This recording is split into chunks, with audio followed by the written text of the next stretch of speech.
What's up, everyone? Welcome to another District Gooner Pod, episode 51, From the Bench. I'm KP. Steven's here. Ron's here.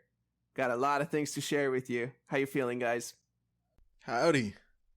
Man, it's a lot of football going down, man. Wake up, football. Right before you go to sleep, football. It's everywhere. Yeah, I can barely keep up, honestly. I'm glad most of the games are televised. Except for the occasional Fubo. You just stream that. That's all right. You know what? Huge shout out for that. Huge shout out to Fox for having both tournaments. Facts. Fubo, oh well. We'll forget about that. It's usually the 9 a.m. game. It's usually not that great. But they get all the Copa games, excellent, and they get all the Euro games. So shout out Fox, man. Shout out Fox, but it'd be nice if they changed up their punditry every now and then. Just get some fresh faces out there. I feel like it's a lot of the same folks typically, and a lot of them have been missing the mark lately. I mean, at least we're seeing some new international faces come on board. Like Chiellini, we chatted about that on the last pod. We're seeing Daniel Sturridge. I think it's been fun to have him. So get some more young American perspectives out there too, I think. Yeah, they got Clint on there. He's funny, but I'm with you. I mean, get Rebecca and the Rubbies, right? Get Rebecca and the Rubbies straight in. That's U.S. commentary. It's always going to be lacking. Watching the Copa game last night versus watching the Euros, and this is the in-game commentary. Woof. Levels, bro. It's different. I never want to see Alexi Lalas again. I'd be happy I never heard his voice ever again. And it's funny. I'm sure you've seen the reaction online from Sturridge listening to Lalas. And just what his reaction has been, and I think he wants out too. So I don't blame him. They're at least having fun. It looks like. You hope so. I don't know. There was in the very, very first game, I think I saw Schmeichel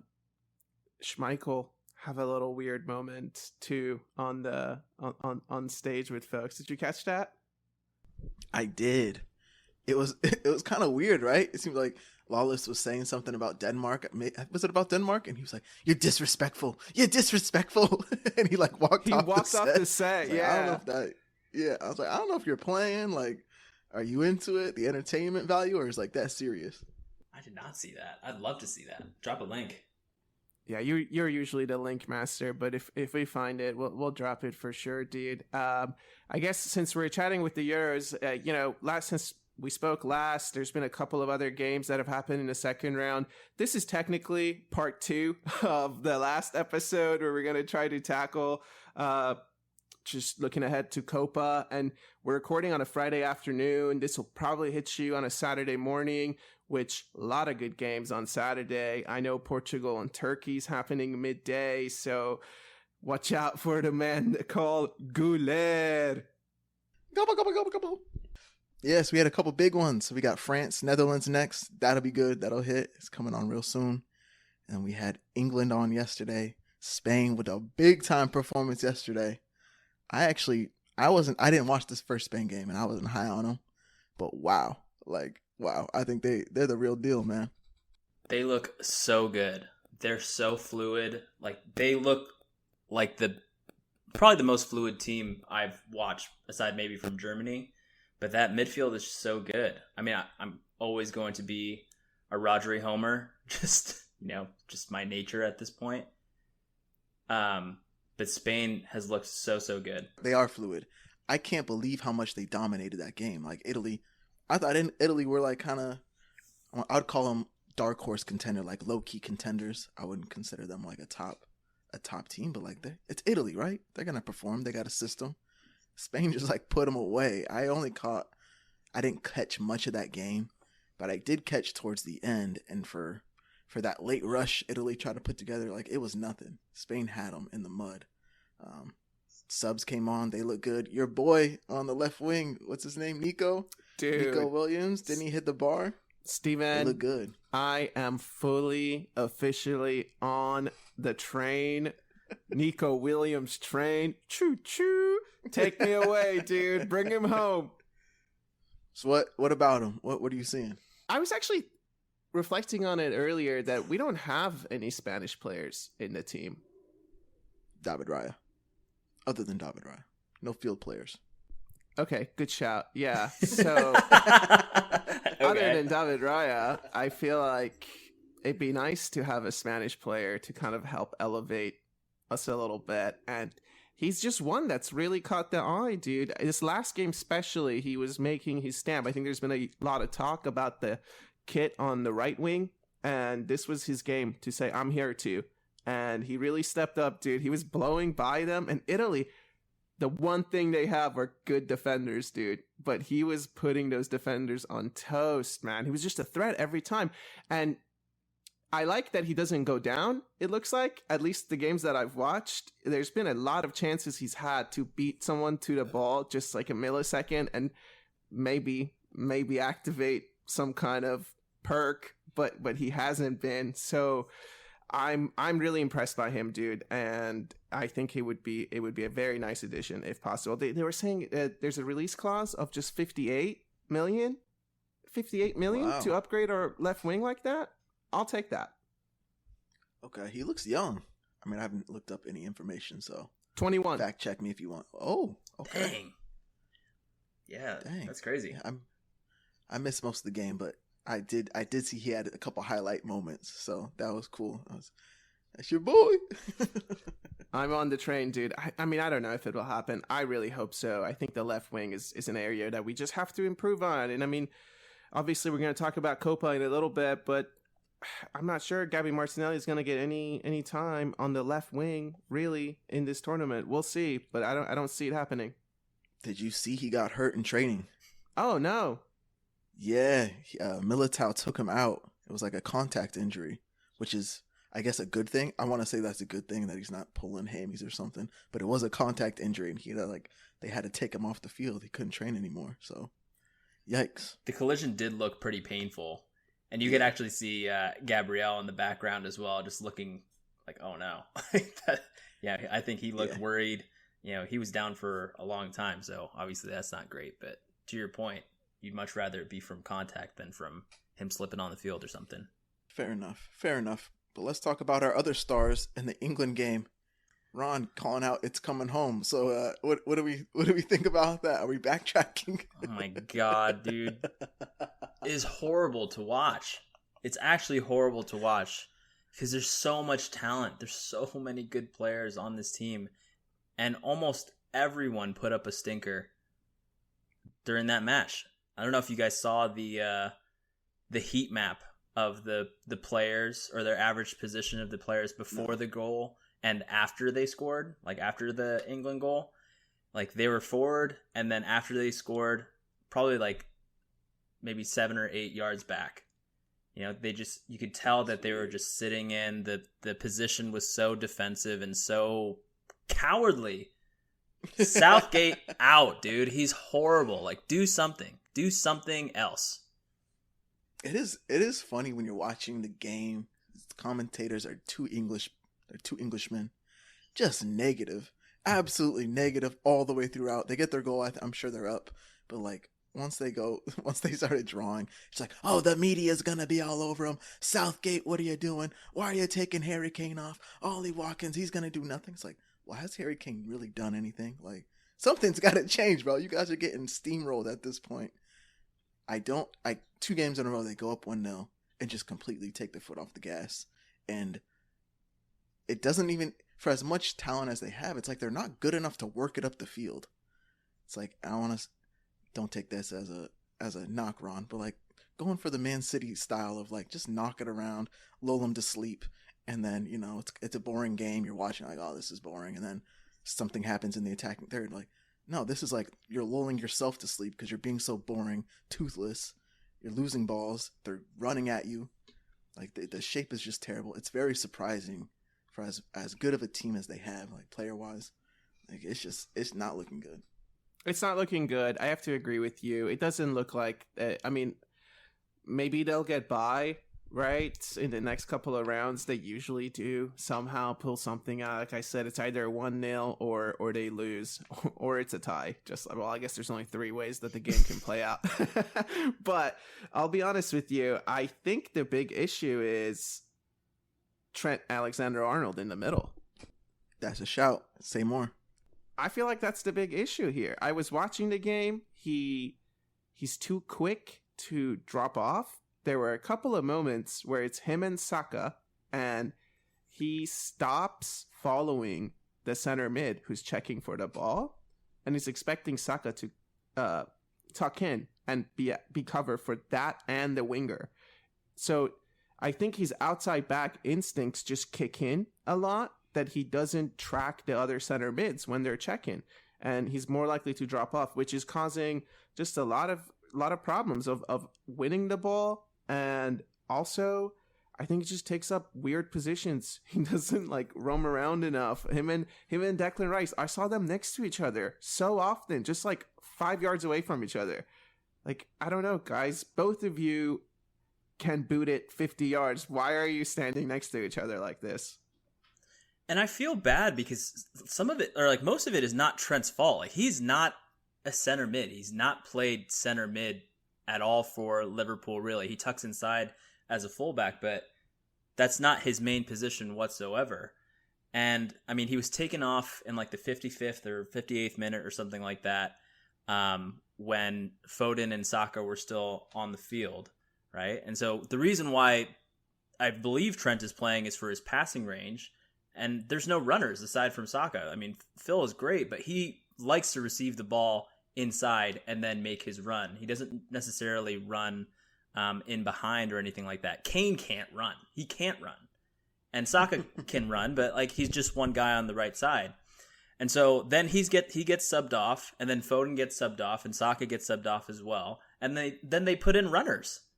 They put in Ollie Watkins. They put in Eze. Bowen. Yeah, Bowen.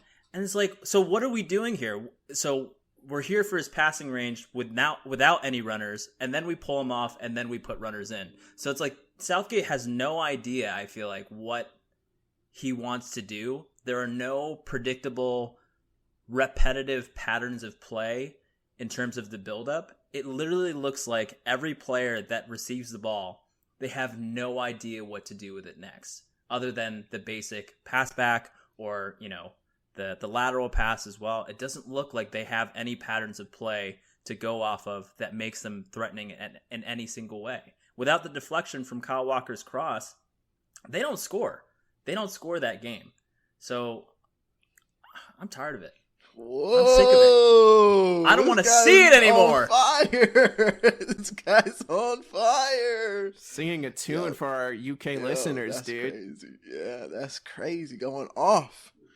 I mean, I'm with you guys. It's got to be, if I'm the coach, I'm saying, Trent, like, get on the bench. I would have loved to see Foden in that game go into the center mid and just say, Bellingham, Rice, you guys do the center mid role. Let this guy. There was a point when, from the left wing, Foden's like, I think he wasn't getting the ball enough. We're not moving up the field at all. Dropped in. He dropped like in between the center backs. Gave me the ball. Worked it up the field a bit, right? Got into the attacking third. He got a shot off. It wasn't a great shot, but like that was something that happened, that he made happen by dropping into the midfield. Those three midfielders didn't do that all game. It's like, why not put him in the center mid? Eze, Andy Gordon, you got Bowen. Throw someone else on the left wing. Like, why not?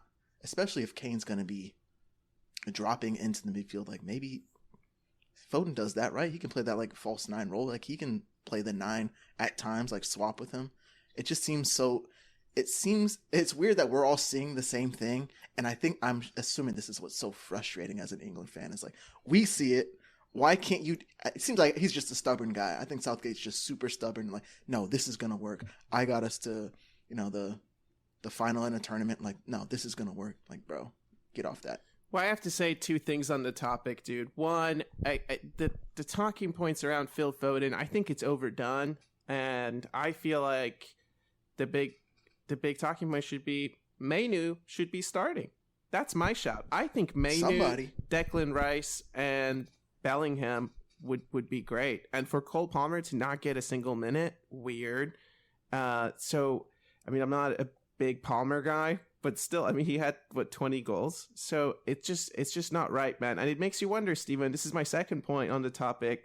How smart is this guy, Benny Blanco, dude? I saw he was in Ibiza.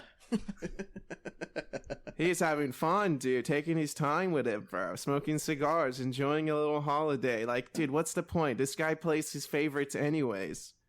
Let me take my time. That is a fair shout, man. That is an absolute fair shout. That's weird to me. If I was an England fan, I'd be sick. Ron's obviously an England fan because he is throwing up over here. All right, well, let's chat about some Copa action, man. Obviously, the tournament started last night with Argentina kicking off against Canada. I didn't realize, to be honest with you, the games were in the U.S. Yeah, is this I'm super ignorant to the fact of like why they're even doing CONMEBOL, CONCACAF together. Is it because of the World Cup coming up? Like the U.S., Mexico, Canada? I'm assuming that's why. Yep. Okay, so that's why all the games. It's only in the U.S. though. They're not even using all of the World Cup stadiums. So there's a few different stadiums being used for the Copa. That's cool.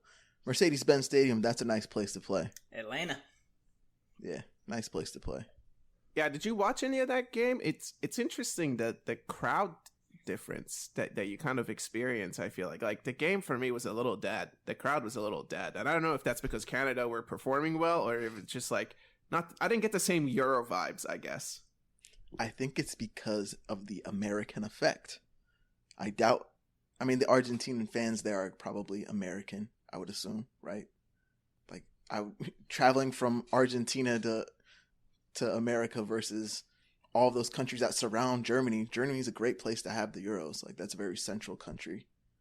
And then American fans just aren't very good, right? Like we're not good football fans. We're not good fans in general, in my opinion. We're more spectators. Yes, so the vibes were off. Did you see pre-match? I watched the entire thing. Did you see pre-match? They like read a prayer and stuff. Did you guys see that? No way. No, I missed that. Yeah, kind of weird. Okay, well we'll skip that. Kind of weirdos. Were they praying to Messi? Para Messi. Yeah, kind of interesting, but. The vibes were off. Great game, though. What a game. I can't believe I thought Canada was going to get rolled on.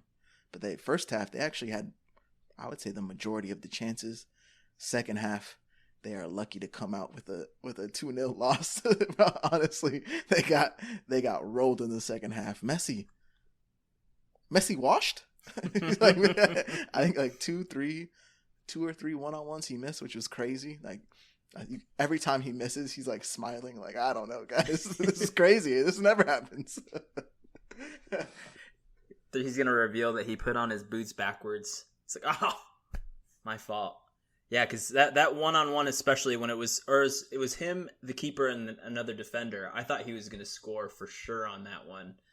Because he did the keeper pretty dirty, and then it just didn't work out for him. He's hunched over, just like, I don't know. Yeah, it's kind of an interesting group. I'm rooting for Canada to come out of that group. It's Group A, and I think tonight Peru and Chile play at 8:00. So that should be a fun game. I think there's a style difference, obviously, between the South America, even North American style game versus European. Like this last night, man, that stuff was end to end. So if that's what you're into, like open flow. None of that tactical BS, sitting deep, yada yada, boo. Nah, we're going all gas, no brakes. We're playing football. Well, you say that, Steven, but I when I was watching the game last night, I actually had the thought, oh man, the refs have been really letting the boys play in the Euros, but not so much in Copa. There were a few calls that were just like, oh man, I don't want to see this kind of behavior, referee. Come on, man. That is 100%. That's a good shout because the Euros referees have been really good in my opinion. Like overall, very good. These Italian refs, excellent. Chef's kiss. This dude last night for the opener, dog water. He was terrible. He was absolutely terrible. They had put on that one. It was a VAR decision to see if Canada got a pen.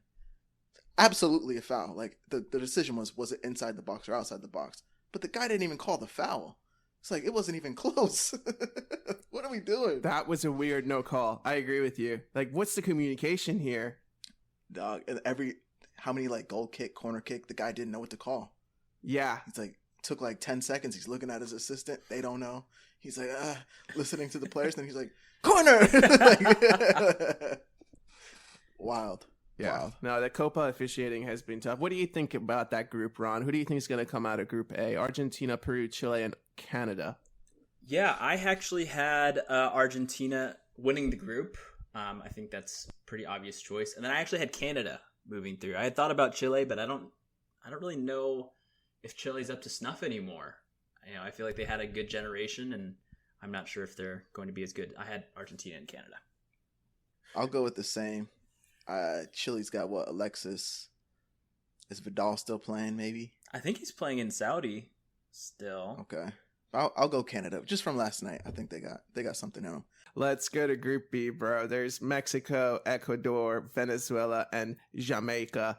What are your picks here, man? Who do you think is going to come out? I'm gonna go Ecuador and Venezuela. Mexico's doo-doo, and Jamaica's not good either. I'm gonna go Ecuador, Venezuela. That's a shout, dude. What do you think, Ron? Because for me, Mexico and Jamaica are coming out of that group. Whoa! Wow, that's a big shout. I had Mexico and Ecuador. I had Mexico winning the group. I feel like they're feisty enough. They can pull it out. They might. Mexico's deep. I just don't see it happening for them, to be honest. To me, it's like mano y mano. Like Venezuela, Mexico. That to me, like that's a mano y mano matchup.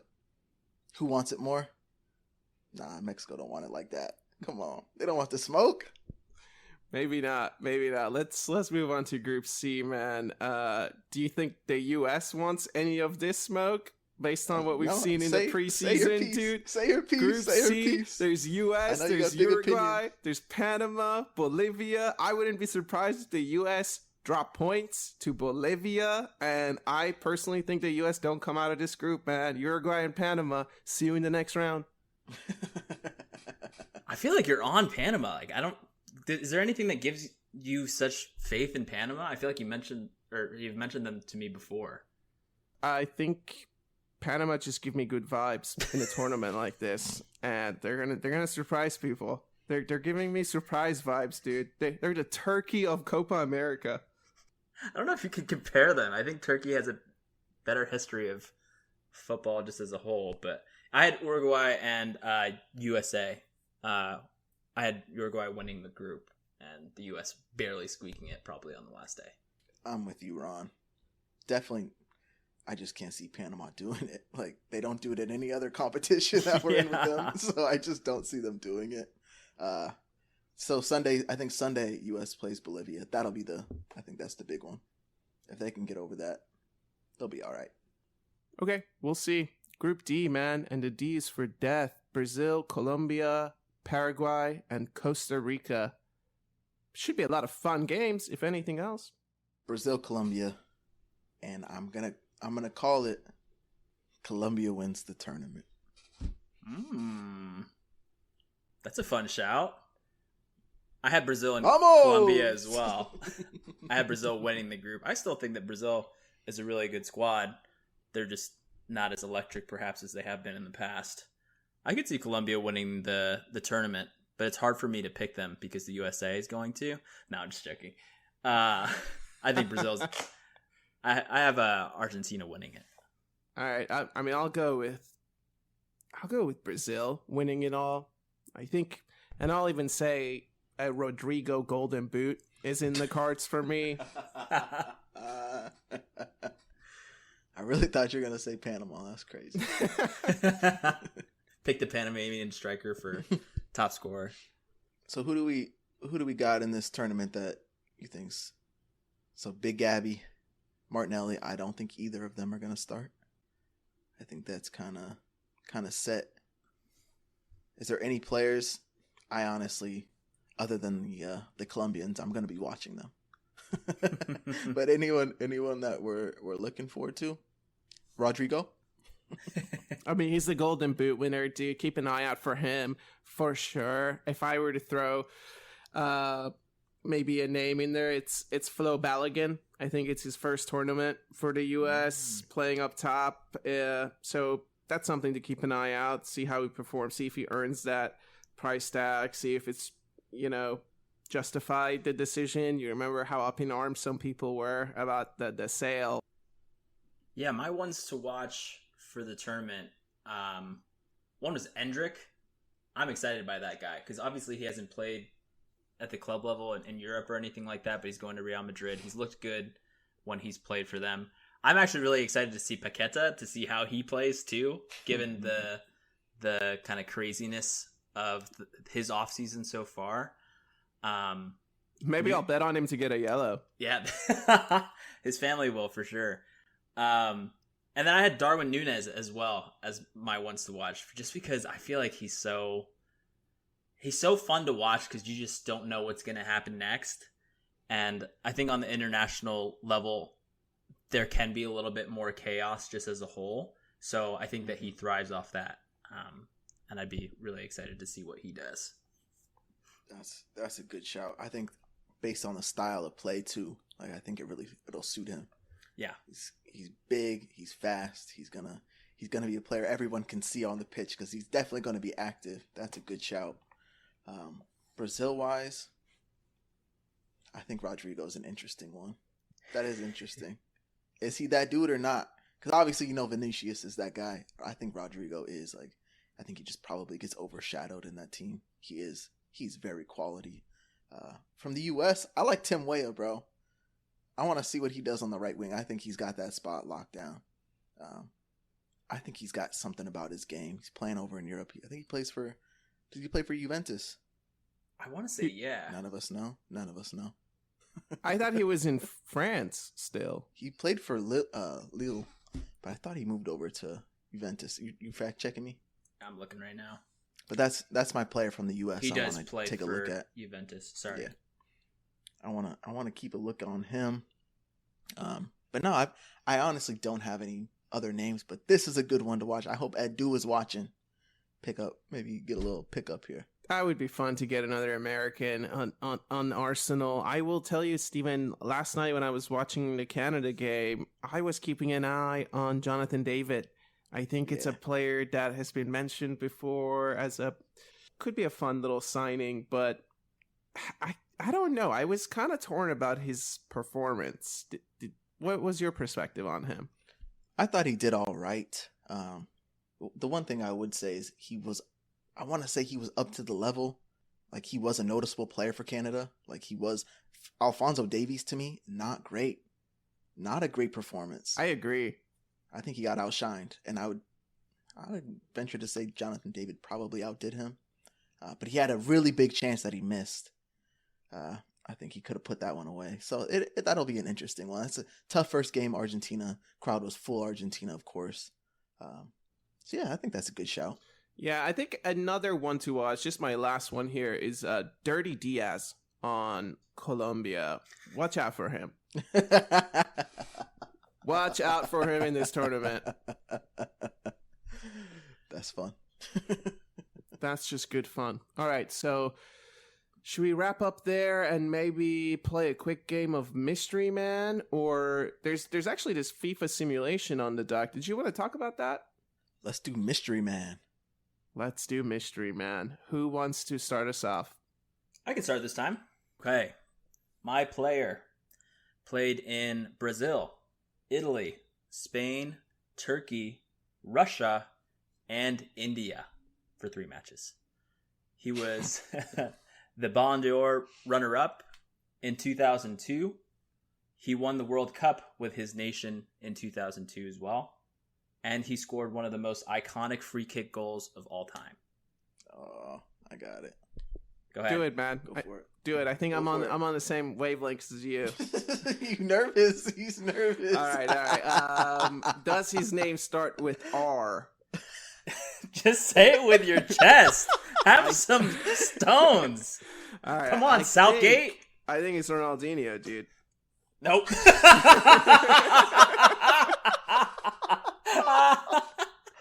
Roberto. That's right, Roberto Carlos. I can't believe you guys pressured me into going, dude. you seemed okay. You said start with R. I was like, oh yeah, he's got it. I should have asked for his last name, but he only has one name. That's tough. palms are sweaty. Dude, I think we've played like 4 games of Mystery Man, and I've probably guessed Ronaldinho like 3 out of 4. I guess Ronaldinho last time we played, I believe as well. I forget who it was for. One day he'll come up, I'm sure. Guess you just got to make sure you're subscribed. Steven, you want to take us next? I will go next. This player became a pro at the age of 14, played in 9 countries for 15 teams. He was the number 1 pick to DC United in 2004. I've got it. You got it, Keon? I have no idea who he's talking about. Give a letter. I'm just kidding. Is it Freddie Adu? Freddie Adu, the next Pele. That was going to be my last hint. Could you got that, Keon? I don't think so. I don't think so. It's funny because like this game was my idea, but I'm so shit at it, dude. All right, let's see. For me, this player has played in the Premier League, and some know him as a Stoke City legend. Others might know him as a West Ham hammer swinger. He's also played in Italy, this player. He's played for Inter Milan and Bologna. You guys feel like you got any guesses, huh? Hold on. You said Stoke, West Ham. Are you writing these down, or are you searching them as I talk? My hand is right here. You think I'm typing with one hand? You can see. Wow. You can hear my typing too, dude. You can hear my typing, so there's no way. Let me give you. I'll try to narrow it down here a little bit. He is from Austria. He was actually in action today, and you can't really miss him on the field. Arnautovic. Yes, Marko Arnautovic. He played well today. Scored a goal, yeah. Did he? Played really well today. I saw that he scored, but it was a pen, right? Yeah. Yes, he did. Yeah. Okay. That was an interesting pick. Oh, by the way, I want to make it really clear that I had selected Julian Alvarez for the Golden Boot for Copa America, and I had chosen this before any games were played. And I hope that my hosts will back that up. All right. Well, with that on the record, thanks so much for spending time with us. If you like the podcast, please rate or leave a review. It helps us get in front of new audiences. Also, share it on socials. It's the best way for others to find out about us. And don't forget, you can send us an email, districtgooner@gmail.com. Be easy. Bye.